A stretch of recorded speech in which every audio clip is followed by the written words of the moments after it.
प्रकार पहिला, मैद्याची शंकरपाळी। ही मैद्याची शंकरपाळी आपण अर्धा किलोच्या प्रमाणात बनवणार आहोत। इथे मी एका परातीमध्ये अर्धा किलो मैदा घेतला आहे। हा मैदा चाळून घेतला आहे। आता हा मैदा एखाद्या वाटीने मोजून घ्यायचा। मध्यम आकाराची वाटी घरातली घेतली तर 4 वाट्या भरेल एवढा हा मैदा होता। आता त्याच प्रमाणात पुढचे जिन्नस मोजायचे। गॅसवरती एक भांडं गरम करायला ठेवलं। त्यात पाऊण वाटी साजूक तूप टाकायचं आहे। आता हे तूप रूम टेम्परेचरचं आहे, त्यामुळे मी पाऊण वाटी वापरलं आहे। जर तुम्ही वितळून घेतलेलं तूप वापरत असाल तर 1 वाटी वापरा। आता याच्यात 1 वाटी दूध टाकून घेतलं। 4 वाटी मैदा होता, त्यासाठी पाऊण वाटी तूप आणि 1 वाटी दूध। आता हे छान एकजीव केलं। यानंतर याच्यात आपल्याला साखर टाकून घ्यायची। आता यात आपल्याला साखर टाकायची आहे, तर आपण नॉर्मल साखरसुद्धा टाकू शकतो। मी इथे पिठी साखर वापरली आहे। 1 वाटी मी पिठी साखर टाकून घेतली आहे। नॉर्मल साखर असेल तर पाऊण वाटी वापरा। आता साखरेची क्वांटिटी आपल्या आवडीप्रमाणे आपण कमी जास्त करू शकतो, पण 4 वाटी मैद्यासाठी ही 1 वाटी पिठी साखर अगदी योग्य प्रमाण होतं। आता हे फक्त एकजीव करायचं आणि थोडं गरम करून घ्यायचं। अगदीच आपल्याला उकळून घ्यायचं नाही आहे, फक्त हे थोडंसं गरम करून घ्यायचं आहे। तर हे पहा, पिठी साखर टाकल्यानंतर थोडं एकजीव केलं आणि लगेच मिनिटभरात गॅस बंद केला। त्यानंतर मैद्यामध्ये थोडंसं मीठ टाकायचं। अगदी थोडंसं, खूप जास्त टाकायची गरज नाही। त्यानंतर आपण जे आता दूध, तूप आणि साखर हे एकजीव करून गरम करून घेतलेलं होतं, हे मिश्रण या मैद्यात टाकायचं। हे मिश्रण गरम असतानाच या मैद्यात टाकलं। थोडं थोडं करत टाकायचं, म्हणजे आपल्याला व्यवस्थित याचा अंदाज येईल। तर आता मी थोडंसं मिश्रण भांड्यात बाजूला काढून ठेवलं आणि त्यानंतर उरलेलं मिश्रण ह्या मैद्यात टाकून घेतलं। आणि आता आपल्याला हा जो मैदा आहे हा छान भिजून घ्यायचा आहे। छान घट्ट असा मळायचा। अगदी अजिबात सैल मळायचा नाही, जेवढं शक्य होईल तेवढा घट्ट मळायचा। आता ते सगळं मिश्रण मी यात टाकून घेतलं होतं। त्यानंतर सुद्धा मला वरून थोडंसं पाणी याच्यात ॲड करावं लागलं आहे। तर हे पाण्याची जी क्वांटिटी आहे ती आपण आवश्यकतेप्रमाणे वापरू शकतो। तर हे पहा, इथे मी थोडं पाणी ॲड केल्यानंतर हा अगदी घट्ट असा गोळा मळून घेतला। आता हा जो मैद्याचा गोळा आहे हा आपल्याला झाकून ठेवायचा आहे साधारण 15 मिनिटासाठी। म्हणजे 15 मिनिटात हा मैदा अगदी व्यवस्थित सेट होईल आणि आपली जी शंकरपाळी आहे ती छान खुसखुशीत अशी होतील। हे पहा, 15 मिनिटांनंतर हा मैदा पुन्हा एकदा थोडासा मळून घ्यायचा, किंवा ह्याऐवजी तुम्ही छान कुटूनही हा घेऊ शकतात। तर इथे मी फक्त मळून घेतला। त्यानंतर याचे असे छोटे छोटे गोळे करायचे, किंवा आपल्याला जेवढे शक्य असतील त्या आकारात हे गोळे करायचे।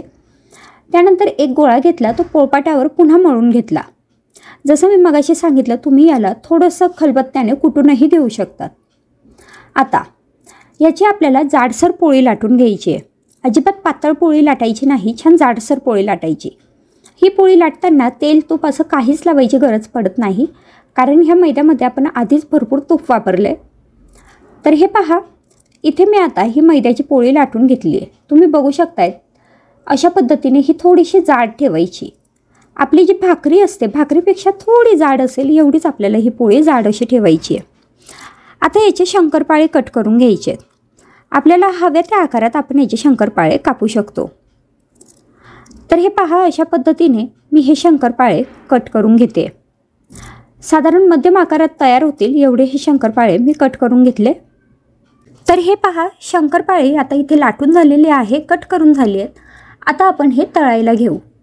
तर शंकरपाळे तळण्यासाठी इथे मी कढईमध्ये तूप गरम करायला ठेवलं आहे। मी तुपात शंकरपाळे तळते, तुम्ही हवं तर तेलातही तळू शकतात। तूप मध्यम गरम करून घ्यायचं। ते चेक करण्यासाठी त्यात थोडासा शंकरपाळ्याचा तुकडा टाकून पाहायचा। जर बुडबुडे आले तर समजायचं तेल गरम झालं आहे। आता आवश्यकतेप्रमाणे शंकरपाळे ह्या तुपात किंवा तेलात सोडायचे। एका वेळी खूप जास्त सोडू नका, नाहीतर मग जे तेलाचं किंवा तुपाचं टेम्परेचर आहे ते खाली येतं आणि त्यामुळे शंकरपाळी ही विरघळू शकतात। तर इथे साधारण 20-25 शंकरपाळी एका वेळी मी तळून घेते। शंकरपाळी तेलात टाकल्यानंतर गॅसची फ्लेम लो करायची आणि लो फ्लेमवरती आपल्याला शंकरपाळी छान तळून घ्यायची। ही तळत असताना सतत वरखाली करत राहायचं, म्हणजे व्यवस्थित सगळ्या बाजूने ही तळली जाईल। त्यानंतर शंकरपाळी अशी सोनेरी रंगावर छान खरपूस असे तळले गेले की ते आपल्याला बाजूला काढून घ्यायचे। काढताना अशा पद्धतीने तेल निथळून घ्यायचं आहे। तुम्ही बघू शकताय शंकरपाळी किती छान टम्म अशी फुगलेली आहेत। ते अजिबात हे कडक होत नाहीत किंवा मग चपटे होत नाहीत। छान गुबगुबीत फुगलेले असे शंकरपाळे आपले तयार होतात आणि अतिशय क्रिस्पी असे लागतात। तर तुम्ही ही मेथडसुद्धा जरूर ट्राय करून पहा। तर अशा पद्धतीने मी इथे सगळे शंकरपाळे तळून घेतलेले आहेत आणि इथे आपले अर्धा किलो मैद्याचे शंकरपाळे तयार झाले। आता दुसरा प्रकार पाहू, गव्हाचे शंकरपाळे। ही शंकरपाळीसुद्धा अतिशय खुसखुशीत अशी होतात, शिवाय आपण ह्याच्यात मैदा वापरलेला नाही आहे, त्यामुळे हे पौष्टिकही असतात। तर हे जे गव्हाचे शंकरपाळे आहेत हे सुद्धा मी साजूक तुपात बनवणार आहे। इथे गॅसवरती कढई गरम करायला ठेवली, त्यात 1 वाटी पाणी टाकून घेतलं। त्याच प्रमाणात 1 वाटी आपल्याला याच्यात टाकायची आहे साखर। ही पिठी साखर नाही आहे, नॉर्मल साखर वापरली तरी चालेल। आणि त्याच वाटीच्या प्रमाणात 1 वाटी मी इथे टाकून घेतलं आहे वितळून घेतलेलं तूप। आता हे जे सगळे जिन्नस आहेत हे चांगले एकजीव करायचे आणि आता साखर वितळेल इथपर्यंत आपल्याला हे पाणी गरम करून घ्यायचं आहे। म्हणजे साखर वितळेल आणि आपलं तूपसुद्धा गरम होईल, ह्यामुळे आपले शंकरपाळे अतिशय छान खुसखुशीत अशी होतील।